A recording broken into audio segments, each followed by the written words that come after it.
Amen. Patuloy po nating palakpakan ng Panginoon ng malakas. Abot hanggang langit. Galing sa puso. Hallelujah. At alam po natin na nalulugod ng Panginoon sa atin pong pagtitipon dahil ito po ay para sa kanyang pangalan lamang. Kaya ihanda po natin ang mga puso natin, ang mga sarili natin, at tayo po ay mangako sa Panginoon at tayo po ay sasamba sa Kanya ngayong umaga. Samahan niyo po ako as we declare these words to the Lord right now.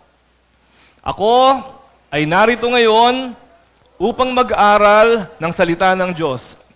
Ang puso ko ay binubuksan, ang isip ko ay tinutuon, ako ay makikinig at susunod sa salita ng Panginoon. Amen. Manalangin po tayo.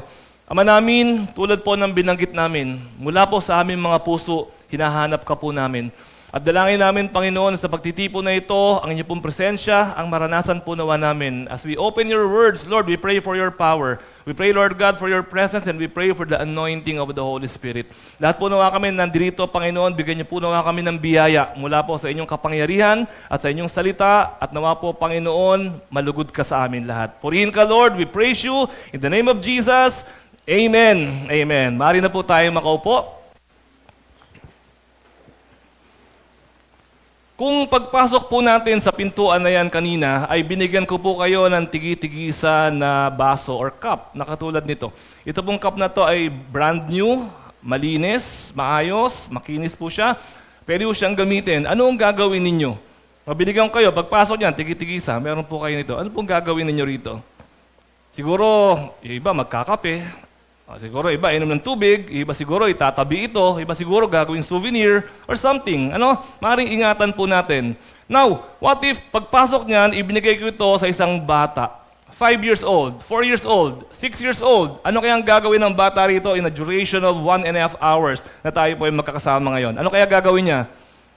Siguro, paglalaroan niya, dodrawingan niya, pipilasin niya, itatapon niya. Bakit? Kasi po siya ay bata. Ganun talaga, siyempre, pagka bata. And ang totoo po talaga, dahil siya po ay immature. Mga kapatid, maturity makes the difference. Lagi pong may mga nangyayari, iba-ibang bagay sa buhay natin. But always our response depends on our maturity. Nagkaroon ka ng maraming pera, dami mong pera, immature ka. Saan mo gagamitin yung sangkatutak mo na pera? Gagamitin mo sa kasamaan, sa kalayawan, sa mga bagay na makakasakit sa iyo, sa iyong kapwa, because you are an immature person. But if you are a mature person, how are you going to respond if you have a lot of money? Gagamitin mo siguro sa kawang gawa, gagamitin mo sa kabutihan, para sa kinabukasan, gagamitin mo sa mga bagay na kapakipakinabang. Why? Because you are a matured person. Maturity makes the difference. What if na-in-love ka? In-love ka? Immature ka. Paano ma-in-love ang immature? Di ba? Ang immature, pag na-in-love, ano ang gagawin? Nanliligaw pa lang, sinasagot na. Yes! Magpapakasal the next day. Kaya nga merong 1 linggong pag-ibig. Kasi na-in-love, buhos na buhos, bigay na bigay lahat. Because immature. Kung na-in-love ka, tapos mature ka, anong gagawin mo? Siguro magpe-pray ka. Siguro sabi mo, Lord, ito ba talaga yung kalooban mo? O kaya kikilalanin mo muna siya. Titignan mo, totoo ba? Ito ba ang pagkatao niya? Ito ba ang kanyang background? Because you're a matured person. Paano kaya magalit ang isang immature na tao? Pag immature ka at nagalit ka, paano ka magalit? Tanungin mo yung katabi mo kung paano siya magalit. Kung immature ka, paano ka magagalit? Siguro nagwawasak ka. Nagbabasag ka. At siguro post ka ng post sa Facebook. Siguro sa Facebook, mga kaaway mo, lahat doon, nakapost yung mga pinagagawa sa'yo. Ang dami mong parinig. Pero kung mature ka, paano ka magalit? Siguro kung mature ka, paano ka magalit? Siguro dinadaan mo sa Panginoon, Lord, bahala ka na po sa Kanya. Lord, hindi maganda yung ginawa niya sa akin, no? Kunin mo na siya.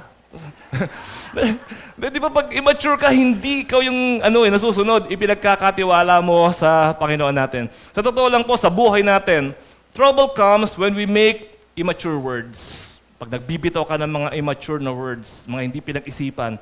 Trouble comes when we do immature actions. Naglayas ka ng bahay, mga bagay na hindi mo dapat ginagawa.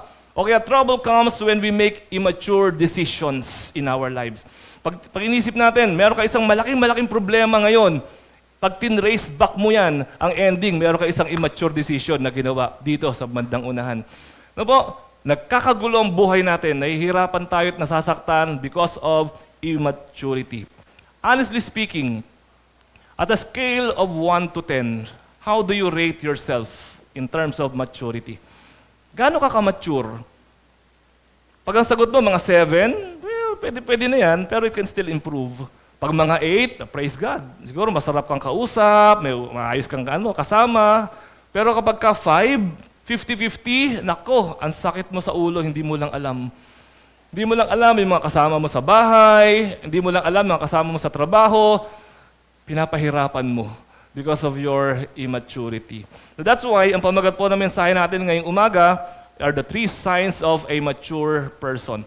Paano mo malalaman kung mature ka? Paano mo malalaman kung immature ka? Kaya lamang po, part 1 lamang po tayo ngayon. No? Hindi po natin matatalakay lahat dahil malalim po itong mensahe na to, kaya po meron po tayong susunod na part. Isa lang po matatalakay natin ngayon po umaga. Bago po natin malaman what maturity is, tignan muna natin what maturity is not. Ano muna ang hindi maturity? Una po sa lahat, maturity is not age. Hindi ko komot, mukha kang matanda, mature ka na. Mukha kang matanda, mature ka sa itsura. Pero hindi po ibig sabihin, mature na po tayo sa pagkatao natin. Maturity is not age. Hindi ko komot ikaw ay senior citizen, mature ka na. In fact, maraming senior citizen, isip bata.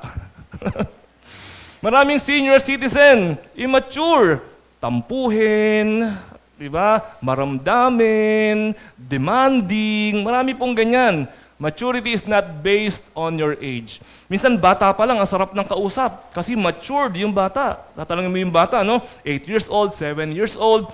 Nak, ano gusto mong ibigay ko sa'yo sa birthday mo na regalo? Baril-barilan? Damit? Sabihin sa'yo, hindi po, bigyan niyo po ako ng dictionary. Ako naman, dictionary? Matured. No, masarap pong kausap ang mga matured na person. Naalala niyo po last time na mag-speak po tayo, yung pong mga bata naisip matanda, nakakatuwa. Pero yung mga matanda, naisip bata, nakakainis. No? Baliktad po yan. Pangalawa, maturity is not appearance. Fine. Nakasalamin ka, mukha kang mature, fine. Mukha kang marunong, but maturity is not based on how you look. Planchado ang damit mo, naka-long sleeves ka, fine. Pero hindi po ibig sabihin nun, mature ka na. Maturity is not based on your appearance. Also, maturity is not about your achievements. Hindi ko meron kang award, hindi ko meron kang narating, hindi ko meron kang ganyan, mature ka na. Hindi rin po yan binabase sa ganyan. Maturity is also not about academics. No, hindi ko merong pinag-aralan. Ang totoo po, minsan may mga tao na sasabihan tayo, para kang walang pinag-aralan. Ba nasasabi natin yon? Bakit? Kasi graduate, may masteral, may doctoral, pero pag nakipag-usap sa kapwa, pero kung kumilos, parang walang pinag-aralan. Kagabi lang po, kami ni Mrs., may dinaanan po kaming restaurant bago po umuwi. At yung pong restaurant, alam niyo naman po dito sa atin, mahirap ang parking. Yung restaurant, ang parking po niya dalawahan. Paparking ka sa loob, yung pangalawa, paparking sa likod ng sasakyan mo. Okay, napipicture po natin. Yung pong restaurant na pinuntahan namin kagabi, mahirap nang ang parking, yun pong kanyang sasakyan, sa halip na ipasok niya sa loob at na makapasok yung isa pa, ang ginawa po niya, dito lang sa labas. Hindi niya ipinasok sa loob para naman may iba pa na makapasok sa kanyang unahan. Ipinark niya dun sa kaduluduluhan. May pinag-aralan kaya siya? Ang laki ng sasakyan, SUV. Diba? Kung dala-dala nun, nakaparking kariton, may isip mo siguro, yun lang siguro abot ng abot ng kaalaman niya, wala tayong magagawa, masisisi natin siya. SUV yung sasakyan, bagong-bago. Yung plaka, hindi pa nga nakaplaka ng maayos. Ipaparking mo ng ganun, immaturity. Immaturity is not about our academics. Hindi ko mag-graduate po tayo, ibig sabihin, mature na po tayo. Therefore, what is maturity all about? It's about your attitude. Ito po yan sa atin pong attitude. Imagine niyo dalawang mag-asawa, parehong mature. Ano kayang uri ng pamilya meron ang dalawang mag-asawa na parehong mature? Ang saya siguro. Hindi siguro nagbabangayan. Kukaunti siguro ang sigalot. Kukaunti siguro ang away. Yung maliit na bagay, maliit lang. Hindi nila napapalaki kasi po mature. Yung malaking bagay, napapaliit pa nila kasi po mature. Pero ang dalawang mag-asawa, parehong immature. Nagligawan, immature pareho, nagsagutan, nagpakasal, nagkaanak, at ngayon may pamilya na, immature pa. Ano kaya ang uri ng buhay meron itong mag-asawa na to? Alam niyo kung ano? Gera patani. Yan, yung mag-asawa na yan.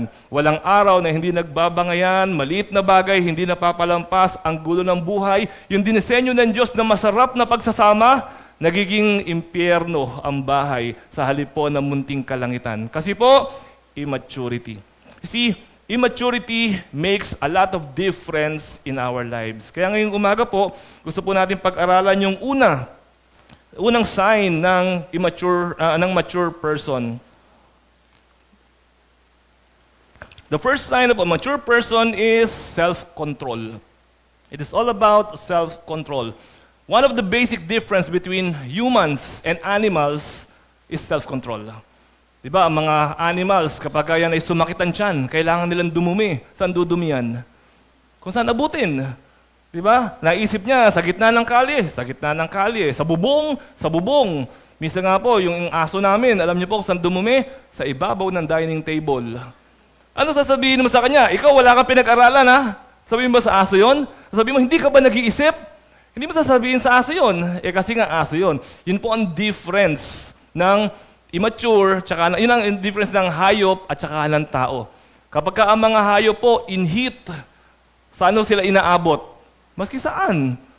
Diba? Pagka in heat yan, kahit sa expressway, niya yan, gagawin nila yan. Kahit saan abutin yan. Kasi nga po, hayop, wala pong control. Pag ang hayop, binigyan mo ng pagkain, sabi mo sa kanya, wag mong kakainin to ha, bilang ka muna ng 10 bago mo kainin. Lapag mo. Pag yan, hindi mo kinain, dodoblihin ko. Kakainin niya or hindi? Kakainin niya. Walang control. Bakit po? Kasi nga po, hayop. Kaya nga makakita man po tayo sa YouTube, minsan yung hayop, bibigyan niya ng pagkain. Tapos hindi kinakain. Tapos pag pumito yung may-ari, tapos sabay-sabay kakain yung mga hayop. Di ba? Amazing? Amazing, kasi hindi normal sa mga hayop ang merong control. Kapag yung hayop, natuturuan mo, talon, tumatalon. Roll over. Di ba, nakakatuwa? Kasi nakokontrol. Pero ang karaniwan po sa hayop, hindi naman talaga innate ang kanilang control. So, yun po ang pinagkaiba ng hayop sa tao. And always remember this, mga kapatid. Anything that is without control is broken. Ano bang bagay kapag ka walang control ay sira yung bagay na yun.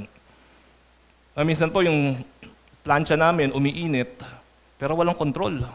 Lagay mo sa low, mainit pa rin. Lagay mo sa high, mainit pa rin. Kailangan ko lang umattend ng isang event. So sabi ko, misis ko, na, paplansyahin ko yung barong Tagalog ko. Pinlansya ko yung barong Tagalog ko. Hindi ko naman alam na sira yung plancha. So pag ganun ko po, paglatag nung plancha sa barong Tagalog ko, butas, luto yung barong Tagalog, korting plancha, yung butas ng barong Tagalog. Biyernes ng gabi ho yun. May event po ako Sabado ng gabi. Sabi ko, kailangan ko ng barong Tagalog. Umagang-umaga, nandyan po ako sa SM. Bumili po ako sa Onesimus ng barong Tagalog. Alam niyo naman, mahal naman ng mga barong Tagalog ngayon. 4,000, 5,000, meron pa mga 7,000. So, bumili po ako dyan. Ngayon, eto na, paplansyahin ko na naman. Wala naman kami ibang plancha. Yung planchang yun pa rin ang gagamitin ko. Alam nyo na. Pag ganun ko, brand new butas yung barong Tagalog. Talaga naman. Sabi ko, sana plancha na lang ang binili ko. Kesa yung barong Tagalog. Di ba, lugi. Luging-lugi. Anything that is without control is broken. May magbibigay sa'yo ng kotse, no? Bibigyan kita ng kotse, sa'yo na yan, BMW. Kaya lang, sira yung manibela. Gagamitin mo? Hindi, di ba? Hindi ka makaliko, hindi ka makakanan, makakaliwa, puro ka diretso. Anything without control is broken. If you are a person and you have no self-control, you are broken. Accept it or not, much better we accept it. We are broken. Because when we understand, when we realize that we need something to be fixed in our lives, then we start to grow. Doon natin naunawaan na meron pa pong kulang sa buhay po natin.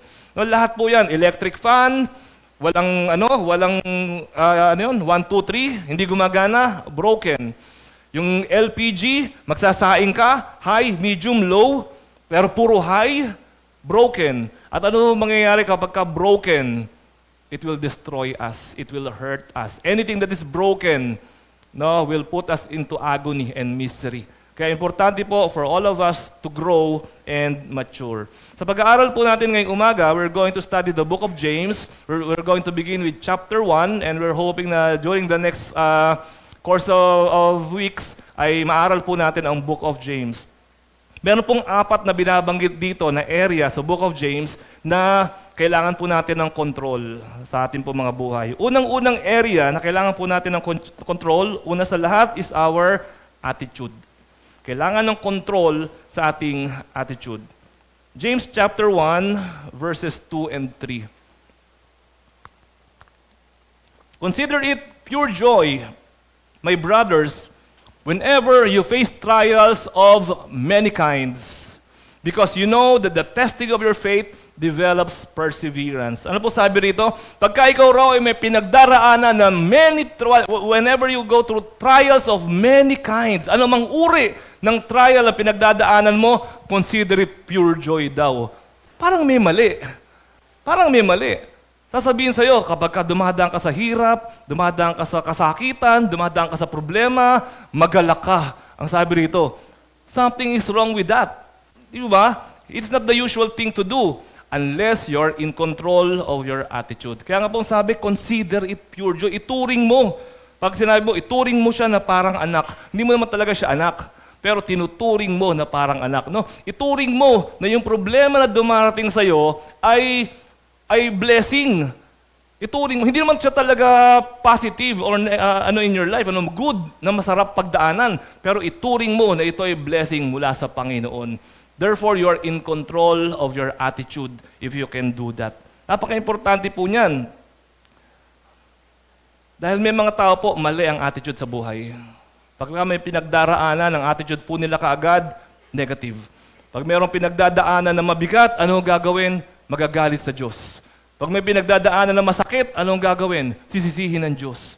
Pag may pinagdadaanan po sa problema sa bahay, iiwanan yung asawa, iiwanan yung pamilya. Wrong attitude. Pagka po mali ang attitude natin, no, mali rin po ang outcome na mangyayari po sa atin. So ano po ba yung attitude? According po sa dictionary, attitude is a settled way of thinking or feeling, one that is reflected in a person's behavior. Ang attitude daw po yung nasa isip mo na lumalabas sa pagkatao mo, sa ugali mo, sa action mo. Yun daw po yung attitude. Therefore, pag mali po ang isip mo, mali ang turing mo, mali din ang behavior na lalabas sa'yo. Pag negative ang attitude mo, negative din ang behavior na lalabas sa'yo. That's why kailangan po nating i-contain, i-control ang atin pong attitude. Tama-tama, meron po akong tubig dito. Kanina ko pa iniinom ito. Ito pong tubig na ito, kalahati na lang o kalahati pa ang tubig na to. Alam niyo po, yung sagot ninyo sa tanong na yan will reveal if you are a negative person or a positive person. Pag sinabi po ninyo, ang tubig na yan, pastor, ay kalahati na lang. So ano yun? Negative, positive? Negative. Nang sinasabi mo, kalahati na lang. Dahil kalahati na lang siya, how will you feel? Kalahati na lang. Paubos na. Kawawa naman. You will feel, mafe-feel mo merong fear. Mafe-feel mo merong kakulangan. Mafe-feel mo na merong negative. No, kasi ang tingin mo, kalahati na lang. Pero pag ang tingin mo sa kanya, kalahati pa. Positive. So ano ngayon ang magiging reaction mo? Kalahati pa. Masaya ka. Grateful ka. Thankful ka. Salamat. May kalahati pa. No, it makes all the difference in the world. Pag sinabi mo na kalahati na lang, sasaya ka o lulungkot ka? Lulungkot ka. Pag sinabi mo na kalahati pa, sasaya ka. So pag sinabi mong kalahati na lang, ma-heart attack ka. Kasi natakot ka, na problema ka, na-stress ka pa dahil negative yung tingin po natin. No, kalahati na lang. O, 1/4 na lang. Ayan. Kaya importante po yung attitude po natin. Nakakita na ho ba kayo ng tao na hindi, ganito na lang po, ano? Marami po akong nakikita kasi, mga babae, magaganda, pero ang tingin nila sa sarili nila, pangit. Hindi ko katulad ng mga lalaki. Walang lalaking pangit. Lahat ng lalaki, gwapo. Pakitaas ang kamay ng mga babaeng magaganda rito. Pakitaas ang kamay. Asan? Pakitaas ang kamay ng mga gwapo. Oh, kita nyo? May sigaw pang kasama. Alam niyo pinagkaiba noon, kung ikaw ay babaeng maganda, pero ang tingin mo sa sarili mo, pangit, paano ka kumilos? Di ba? Lalakad ka. Hiyang-hiya ka. Kasi ang tingin mo sa sarili mo, pangit. Pag tinawag ka sa classroom, Miss, will you please introduce yourself? Sabi mo, ako nga pala si, ano?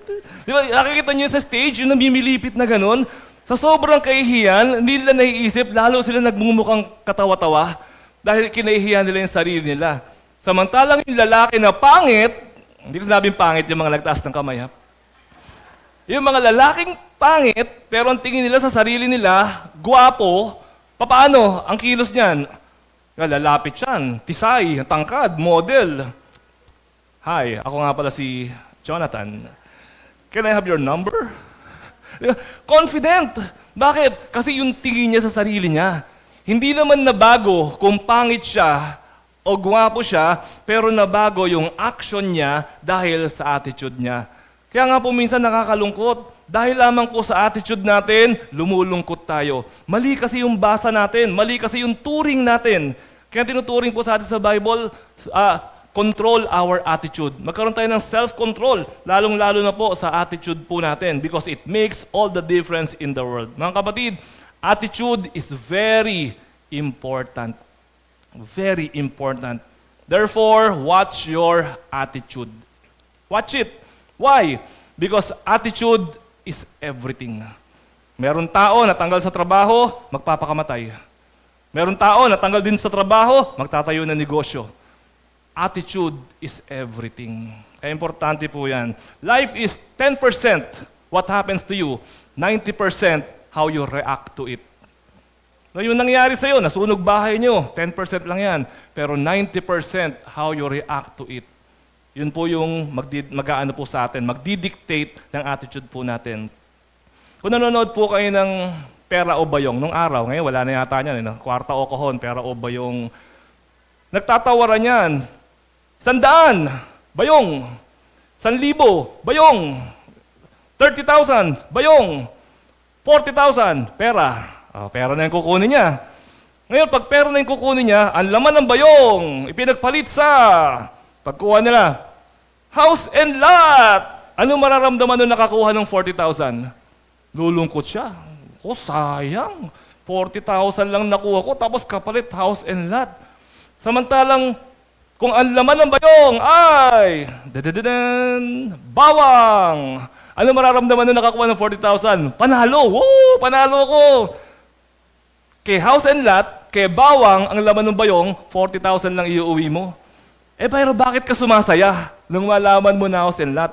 Na lumulungkot nung malaman mo na house and lot? At bakit ka sumasaya nung malaman mo na bawang? 40,000 din lang naman iuwi mo. Pareho din lamang naman. Attitude, mga kapatid. No? It is very important. Minsan po, meron isang sundalo umuwi galing sa giyera, naputol yung kanyang braso. Pag uwi niya, sabi po sa kanya, nanalo tayo sa giyera, sabi nga sa kanya, kaya lang nawala yung braso mo. Sabi po nitong sundalo na ito, excuse me, hindi nawala ang braso ko, ibinigay ko ang braso ko para manalo tayo sa giyera na ito. No, attitude is everything. Lagi po, lahat tayo, may mangyayari po sa atin ng magandang bagay, pero kung negative yung attitude mo, negative pa rin yan. May nangyayari sa iyo, hindi kagandahan, pero kung positive yung attitude mo, diba, positive pa rin yan. Attitude is everything. Do your best, therefore, to reject negative attitude. You should be a positive person. Why? There's nothing much about being negative. Wala ka namang mapapala sa being negative, but you have everything to gain by being a positive person. Reject negative attitude because a negative attitude magnifies the problem. Na pag negative yung attitude mo, yung bagay na maliit, pinapalaki mo ng husto. Kaya minsan yung mag-asawa, negative sa isa't isa, bagay na maliit, pinapalaki ng husto. Hindi lang nalagyan ng sapat na asukal yung kape, nag-aaway. Hindi lang napatay yung electric fan, nagagalit. No, nakalimutan lang hugasan yung pinggan, away na. Negative attitude, yung maliit, pinapalaki. Para un piso. No, maliit lang ang piso ngayon eh. Yung piso, maliit lang yan. Pero kapag inilapit mo yan sa mata mo, lumalaki yan. At pag nasa mata mo na, natakpan na niya lahat ng nakikita mo, parang ang laki-laki na niya. Pero sa katotohanan, ang liit lang niya. Inilapit mo kasi sa mata mo eh. Binlock mo yung view mo. Pinahirapan mo ang sarili mo. When you have a negative attitude, you are magnifying the problem. Ano pa? When you have a negative attitude, you minimize God. Pinapalit mo naman ng Diyos. Pinapalaki mo yung problema, pinapalit mo naman ng Diyos. Ang buwan ho ba, malaki o maliit? Laki. Siyempre, malaki yung buwan. Pero bakit minsan may mga picture tayo, yung buwan, hawak-hawak natin? Di ba? Nasa kamay mo yung buwan.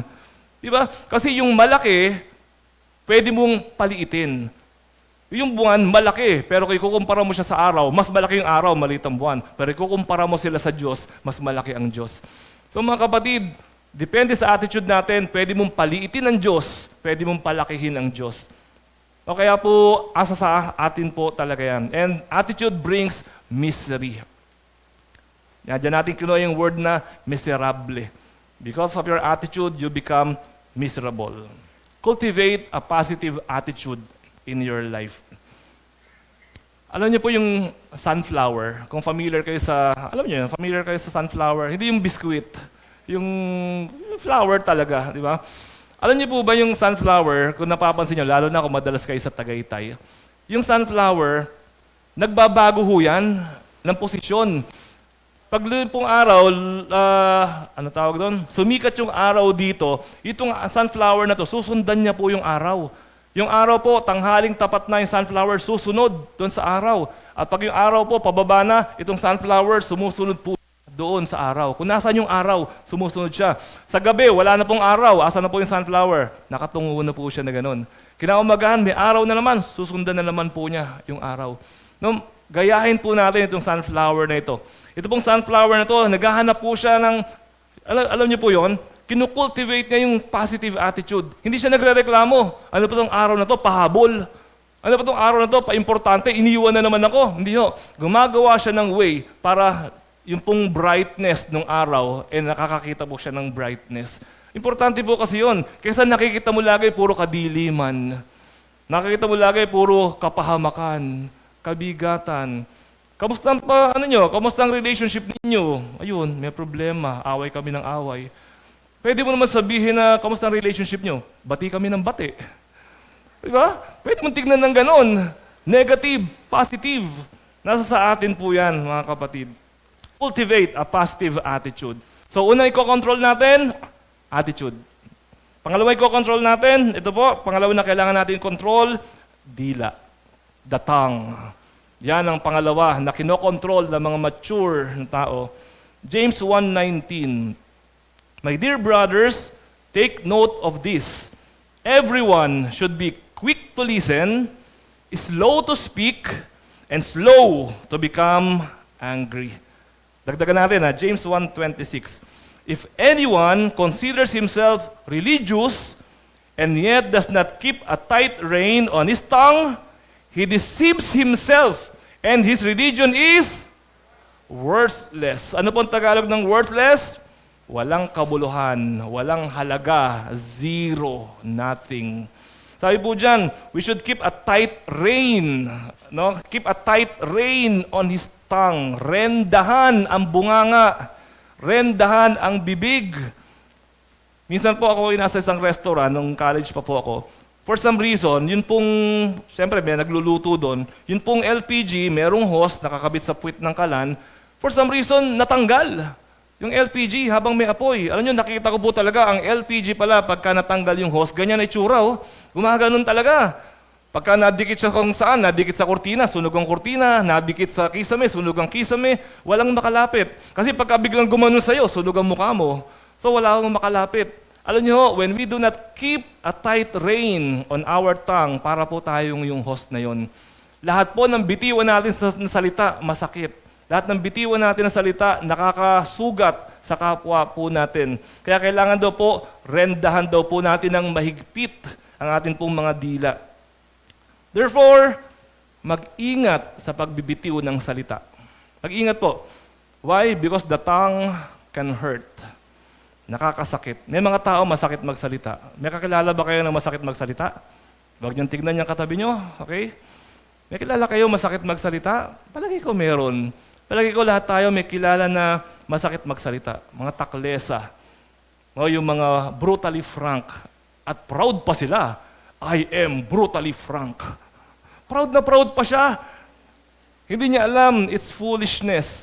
Hindi niya alam, lalayuan siya ng mga tao, kaiinisan siya ng mga tao, at baka pati ang Diyos naiinis sa kanya. Kasi wala kang konsiderasyon, wala kang pagmamahal, hindi ka nag-iisip, kulang ng wisdom because of that. Alam mo na nga na, minsan ganyan tayo eh. Minsan nakakatakot mag-imbita ng tao sa bahay.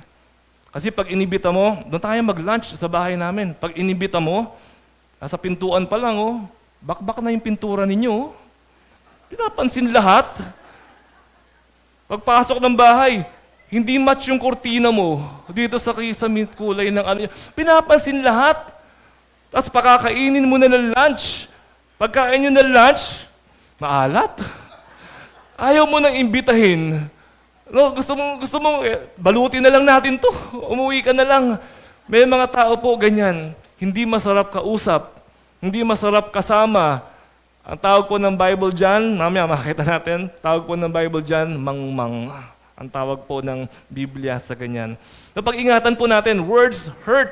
Para po yung latigo, lumalatay. Pag binibitiwan po natin yung mga words na yan, lalo na po sa bata.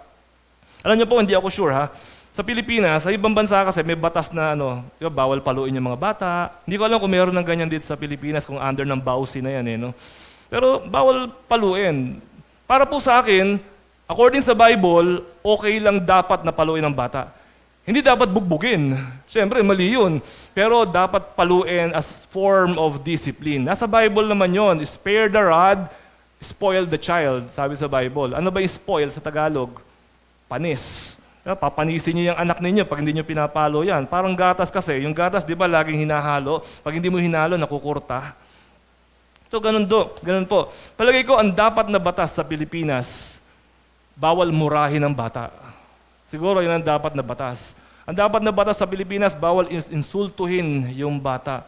Kasi po yung bata, habang lumalaki po yan, para ka nag-chisel ng sculptor. Parang sculpture, nag-chisel ka na ganyan. Kada maling salita na binibitiwan mo, sablay yung pagkaka-chisel mo sa kanya.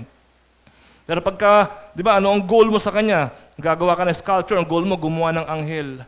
Pero dahil nagbibitaw tayo ng mga maling salita, sabi mo sa anak mo, alam mo, wala kang pakinabang sa bahay na to. Masakit, ano? Hirap na hirap kami ng mga magulang mo, ikaw, wala kang pakinabang, laki-laki mo na. Sakit. Sabi mo sa anak mo, no, mga matatanda, sana pinisil ko na ilong mo. No, ikaw ay bata pa. Ay, mga matatanda, ganyan po. Pero alam niyo po, mabuti pa yung latay. Kasi tawagan mo yung bata, yantukin mo yan sa puwet, paluin mo ng sinturon yan, masasaktan yan. Pero yung latay, mawawala yun. Kaya lang kung may latay, pupunta sa pulis yan. May latay po, oh. Patay ka. Oh, pero yung latay, mawawala yan. 2 days, 3 days, mawawala yan. Pero yung sinabihan mo siya, buti pa yung pinsan mo, may honor, ikaw, kick out. Kung sinabihan mo siya, buti pa yung mga pinsan mo, magaganda, ikaw pangit. Magulang pa, magsasabi na pangit yung anak niya. Saan kayo nakakita ng ganyang magulang? Siya pa yung magsasabi na pangit yung anak niya. Alam niyo po, yun po yung yung latay, mawawala yan in 2 days, 1 day. Pero yung sinabi mo sa kanya, wala kang kwentang anak, dadalhin niya po yan habang buhay. So yung nilililok mo na sculpture ng anghel, ang ending, demonyo. Yung malililok mo na sculpture. Ang ending, monster, yung malililok po natin na sculpture. Pag-ingatan po natin ang mga bibig natin. Ang mga dila natin, pag-ingatan po natin. Mag-ingat po sa pagbibitaw ng salita kasi sabi po sa binasa natin kanina, or your religion becomes worthless. Baliwala. Nung unang panahon po, ng panahon ni Rizal, siguro maski after pa ng panahon ni Jose Rizal, minsan po pinagtatawanan ang mga relihiyoso. Tinatawag na hypocrite, tinatawag na mga santong kabayo, may mga ganyan pa ngayon eh. Kasi po, minsan, kung sino pa yung palasimba, siya pa yung ang baho ng bunganga. Kung sino pa yung paladasal, siya pa yung, alam niyo yun, parang imburnal kung magsalita. Kung sino pa yung laging nasa church, yung tinatawag na taong simbahan, sila pa yung masakit magsalita. Mali, maling-mali. And I agree with the Word of God, worthless. Talagang worthless. Kakanta tayo, di ba? Kanina, di ba? Hallelujah to you, our King. Pagkatapos, paglabas mo, mumurahin mo yung driver. Dahil yung driver, kung ano man ang ginawa, it doesn't count. It doesn't make sense. It does not compute. Hindi po ganun ang kapangyarihan ng Word of God sa buhay po natin. So, our tongue, our speech reveals our health, our spiritual health. But also, actually, even our physical health, nire-reveal ng tongue natin. Dito po sa picture na ito, I'm going to show you this picture. Ito pong, pag sinabi po ng doktor sa inyo, labas mo nga yung dila mo. Pag nilabas mo yung dila mo, tinignan ng doktor, nakita niya na, oy, guhit-guhit yung dila mo, may psoriasis ka. Nakikita sa dila mo. O nakita ng doktor, merong mga thick yellow coating yung dila mo. Meron kang excess bacterial activity. Nalalaman po ng doktor yan. O yung dila mo, huwag niyo ilabas dila nyo. Balik. Mamaya, doon sa salamin, sa likod. Okay? Nakita ng doktor, nilabas mo dila mo, black. Tapos hairy. Nakita na ba kayo ng ganito? Merong balahibo sa dila. No, yan daw po ay excessive smoking and poor oral hygiene. So, minsan po, sisimba ka, nag-church ka, tapos pag nasa church ka, hindi ka nagsisigarilyo, huli pa rin. No, alam pa rin, kita pa rin po. No, nakikita sa dila. At kung ang dila mo daw ay merong mga singaw-singaw, merong mga sugat-sugat, hormonal imbalance, o kaya stress, o kaya anxiety. Kung yung dila po natin, nare-reveal ang ating physical health, nare-reveal din po ng dila natin ang ating spiritual health. Pinapakita rin po ng dila natin kung malapit ka sa Diyos. Pinapakita ng dila natin kung milya-milya ang layo mo sa Panginoon. At pinapakita po ng dila natin kung totoo tayo doon po sa pinapaniwalaan at sinasampalatayanan po natin. Mga kapatid, self-control begins with tongue control. Control our tongue. Control what you say. So, pagka nasabi mo na, mabuti pa pagka messenger, meron kang sinend, message, sent. Hindi pa niya nasisin, unsend. Na-unsend mo. Pero pag nasabi mo na, wala na, hindi mo na mababawi iyan. Think before you speak. Think before you speak. Hindi ho baliktad. Yung iba baliktad eh. Speak before you think. Ganun yung iba. Magbibitaw muna ng salita. Pagkatapos magbitaw ng salita, uy, teka, mali yata yun ah. Nakasakit yata yun ah. In-incriminate ko yata sarili ko dun ah. Diba? Speak before you think. Hindi. Think before you speak. Bago ka sumagot sa magulang mo, think before you speak. Kaya mo na ba buto-buto mo? No, bago mo sabihin sa Diyos na hindi ako naniniwala sa iyo, think before you speak. Pangatlo po, another area that we need control is our emotion. Hindi ho laging pinagbibigyan at hindi laging pinaglalantaran ang emotions po natin. Yung nararamdaman mo. Ang mature na tao, hindi pinaglalaruan ng kanyang sariling damdamin. Meron pong ganyan. Sa No Limit Tangere, pinaglalaroan siya ng damdamin niya. Kapag ka nalulungkot siya, iiyak siya. Pagka masaya siya, tatawa siya. Kilala niyo kung sino? Si Sisa. Pinaglalaroan siya ng kanyang damdamin. No, ang mga mature na tao is in control of their emotions, especially their anger. Kasi yung iba naman damdamin natin, masaya, hindi naman destructive yan. Malungkot, hindi naman talaga ganun ka-destructive yan. Pero yung anger, hinahawakan pong mabuti yan. James 1:19 and 20, balikan po natin yung verse natin kanina. My dear brothers, take note of this. Everyone should be quick to listen, slow to speak, and slow to become angry. Verse 20, for man's anger does not bring about the righteous life that God desires. Tagalogin natin mas maganda po sa Tagalog yan Dahil ang pagiging magagalitin ng tao ay hindi nakakatulong upang magawa kung ano ang ayon sa kalooban ng Diyos. Yung daw galit natin ay nagiging hadlang para sa kalooban ng Diyos sa buhay po natin. Si Moses, kilala natin si Moses. Di ba? Isa yan sa mga greatest heroes of the Old Testament. Alam niyo ba si Moses na-disqualify siya dun sa reward ng Panginoon na makapasok sa Promised Land? Bakit? Kasi nagalit. Di ba? Parang nagalit. Sabi ng Lord sa kanya, Moses, kausapin mo itong bato, nauuhaw yung mga tao. Kausapin mo itong bato, sabihin mo, tubig, dumaloy ka, at dadalo yung tubig. Itong Moses, mainit ang ulo. Ang kukulit, dito mga Israelita na to, nakakainis kayo. Pinaghahataw yung bato. Tubig, lumabas ka dyan, tubig, ba. Lumabas naman yung tubig. Hindi siya pinahiya ng Diyos.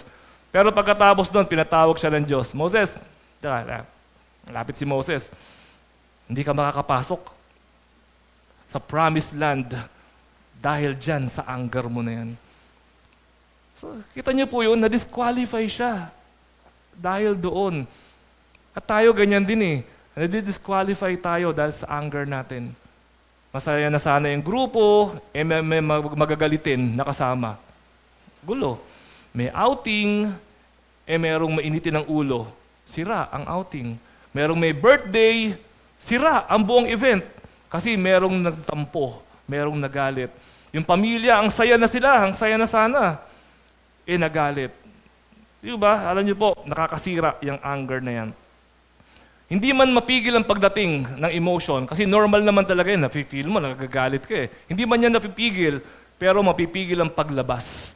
Hindi mapipigil ang pagdating, pero mapipigil ang paglabas. Proverbs 29:11. A fool expresses all his emotions, but a wise person controls them. Ano tawag? Fool. Ito sinasabi ko kanina. Ano Tagalog ng fool? Hangal, mangmang, sira-sira.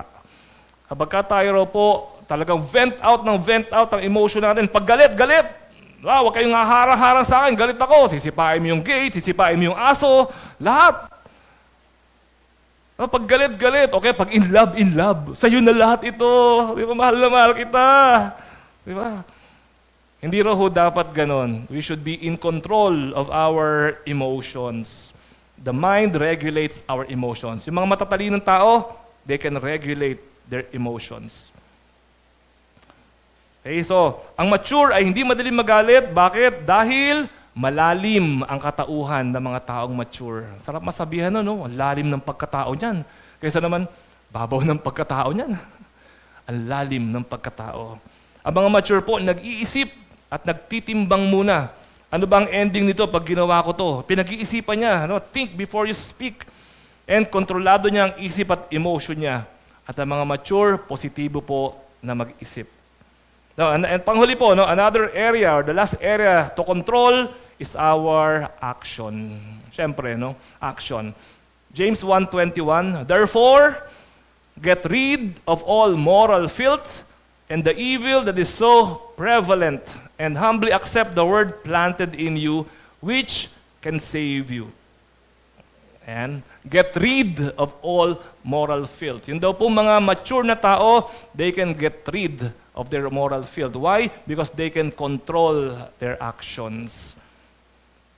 Natatanong ko po sa inyo noong mga nakaraan pag nag-speak po ako, yun mga pastor, katulad ko, yun mga pastor na katulad ko, pag nakakakita ba kami ng sexy, na-attract kami? Diba? Ilang beses ko na natanong sa inyo, alam niyo ba ang sagot? Baka hindi niyo pa alam ang sagot. Of course. Di ba? Pareho lang ho yan. Na-attract din ho kami. Pastor, kung ikaw pala na pastor, na-attract ka doon sa sexy. Itong hindi naman naniniwala sa Diyos, na-attract din sa sexy. Ano pinagkaiba ninyong dalawa? Pareho lang pala kayo. Alam niyo po, ang pinakaiba po nitong dalawang yan, itong isa walang control. Ito pong isa, gagawin niya kahit may asawa siya, lalapitan niya, o kahit alam niya na mababasag ang pamilya niya, gagawin niya. Ito pong pastor, merong control. At yung desire po niya, hindi ho kasing laki ng desire nito.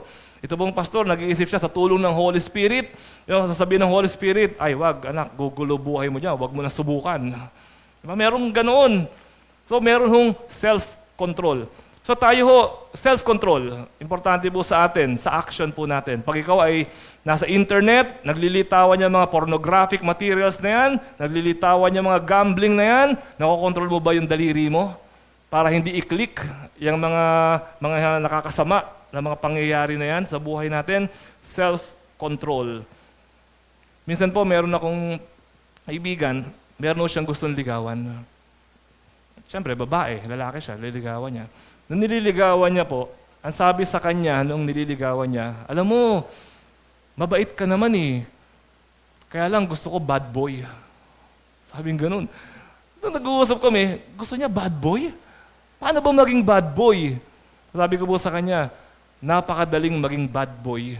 Wala kang kailangang gawin para maging bad boy. Mas mahirap maging good boy. Napakahirap maging good boy, napakadali na maging bad boy. Yung nililigawan mo, kung ayaw niya sa good boy, gusto niya sa bad boy, it's her loss. Siya ang talo. Kasi bad boy pala gusto mo, di kayo na, 6 months, after 6 months, nasa na si bad boy? Wala na, si bad boy, pinagpalit ka na. Pero may souvenir sa'yo na baby. After 6 months. Sino talo? Ikaw magpapalaki, ikaw ang lahat. Ang dali yung maging bad boy. Napakahirap maging good boy. And a bad boy will lead to a bad life. Will make bad decisions. But a good person who can control himself, especially by the power of God and by the power of the Holy Spirit, will lead to the kind of life that God wants you and intends for you to have. Yun po ang plano ng Panginoon sa buhay po natin. So if you are an immature person, bad boy ka. If you are a matured person, good boy ka. Kasama talaga yun doon. Hindi mo kailangan pilitin, hindi mo kailangan pekein, kusa pong lumilitaw sa buhay po natin yan. So ang tanong po natin as we close, ngayon pong umagang ito, who controls you? Nagkocontrol ba sa'yo ang Diyos? Siya ba nasusunod? Sarili mo? O yung diablo? 3 lang naman yan eh. May pang-4 pala. Asawa mo. Pang-4. Hindi, 3 lang. Ang Diyos, ang diablo, o ikaw? Sino ang nasusunod? I hope and pray that all of us will grow and become mature people. Ang sarap po maging mature. Ang sarap nung tama yung basa mo sa sitwasyon. Ang sarap nung tama yung action mo. Hindi ka hinahabol ng pulis, hindi ka nadedemanda lagi sa barangay, hindi ka laging nasa ospital. Maayos po yung buhay, mapayapa at pinagpala. Mga kapatid, ito po ang kalooban ng Panginoon sa ating lahat. At nawa po, naisin po natin na Lord, sama natin sa prayer natin, Lord, I hope and pray that I will mature for the glory of your name. Manalangin po tayo. Ama, maraming salamat po sa inyo pong tinuro sa amin ngayong umaga na ito. Salamat po sa kapangyarihan ng inyong salita. Dahil ikaw naman po talaga, Panginoon, ang tunay na nagsasalita. Ikaw po ang tunay na kumikilos. Ikaw po ang tunay na humihipo sa puso, espiritu at isipan po namin. At Panginoon, ikaw din po ang siya magpapalago. Tulungan niyo po kami, Panginoon, kung meron po kami mga kailangan bitiwan, kung meron kaming mga kailangan basagin, kung meron po kami, Panginoon, na kailangan tanggalin at alisin sa mga buhay namin, by your grace, sa awa mo, sa habag mo, tulungan mo po kami, Panginoon, to become the right person, the kind of person that you want us to be. It is our joy, Panginoon, to surrender ourselves to you, to surrender our lives to you, dahil ang buhay po ay nasa inyo po lamang. Salamat, Lord. Mahal ka namin, sinasamba ka namin, pinupuri namin ang pangalan mo. In the name of Jesus, Amen. Amen.